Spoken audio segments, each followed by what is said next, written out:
क्या कारण है कि जापान के लोगों की औसत आयु सबसे अधिक है?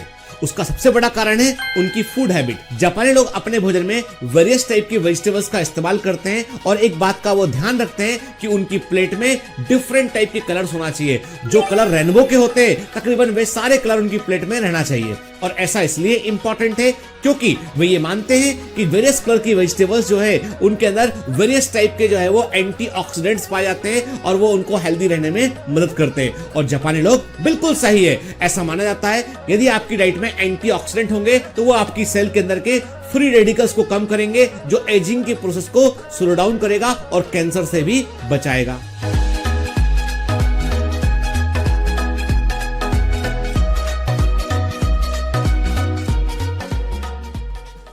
क्या फूड मेडिसिन हो सकता है?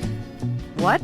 जी हाँ, कई फूड ऐसे हैं जिन्हें हम फंक्शनल फूड की कैटेगरी में शामिल करते हैं और वे दवाओं के समान काम करते हैं। आपके फूड में इस्तेमाल होने वाले जो गरम मसाले हैं वे फंक्शनल फूड की कैटेगरी में आते हैं, जैसे कि सिन्नामोन ब्लड शुगर लेवल को कम करता है, जैसे कि मेथी फेनुग्रीक इंसुलिन रेजिस्टेंस को कम करता है, जैसे कि हल्दी एंटीसेप्टिक प्रॉपर्टी को रखता है। तो कई सारे स्पाइसेस जो हम जाने अनजाने अपने भोजन में इस्तेमाल करते हैं वे फंक्शनल फूड की कैटेगरी में आते हैं। तो जी हाँ, आपकी चाय जिसमें आप अदरक का इस्तेमाल कर रहे हैं वह भी एक फंक्शनल फूड है। तो हमारे आसपास कई सारे फूड मटेरियल ऐसे हैं जो दवाओं के समान भी काम करते हैं। इसका मतलब यह है कि no to junk food and like for the Indian food.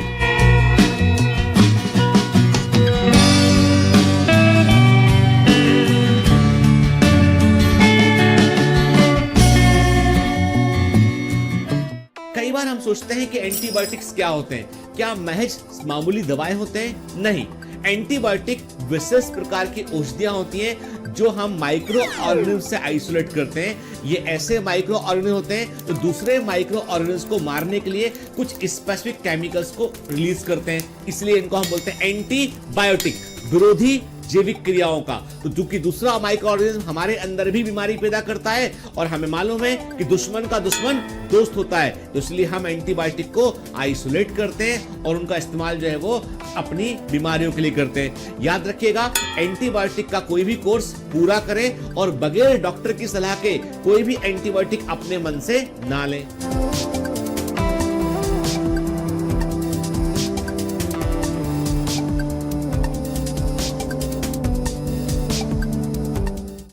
हम सब जानते हैं यदि फूड पकाना है तो सही हीट का इस्तेमाल करना पड़ेगा।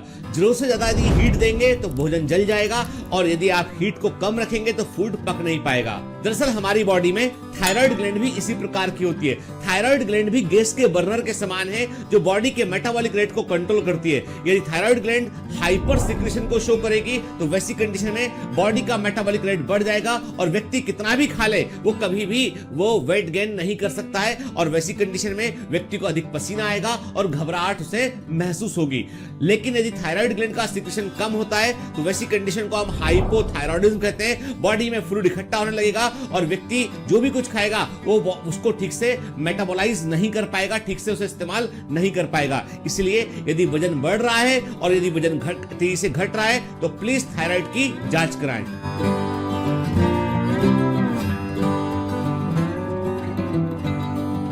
दिवाली के समय हम सब ने देखा है कि घरों के बाहर हम जो है चमकदार लाइट लगाते हैं जो लगातार अलग अलग कलर में चमक रही होती है और बड़ा अच्छा लगता है। क्या समुद्र के अंदर कुछ ऐसे जीव है जो ऐसा करते हैं? दरअसल समुद्र के अंदर पाए जाने वाले जीवों में एक होते हैं टीनोफोरा। टीनोफोरा के अंदर बायोल्यूमिनेसेंस हमको देखने मिलता है। बायोल्यूमिनेसेंस का कारण होता है इनमें पाए जाने वाला कैल्शियम एक्टिवेटेड फॉस्फोप्रोटीन, जो एक तरह का फोटोप्रोटीन होता है और जो लगातार ऑक्सीडाइज होकर जो है वो चमक को पैदा करता है। और ये जीव समुद्र में ऐसा लगता है हमको कि ये पूरे साल दिवाली को मना रहे हो। तो जीवों के इस समूह का नाम है टीनोफोरा।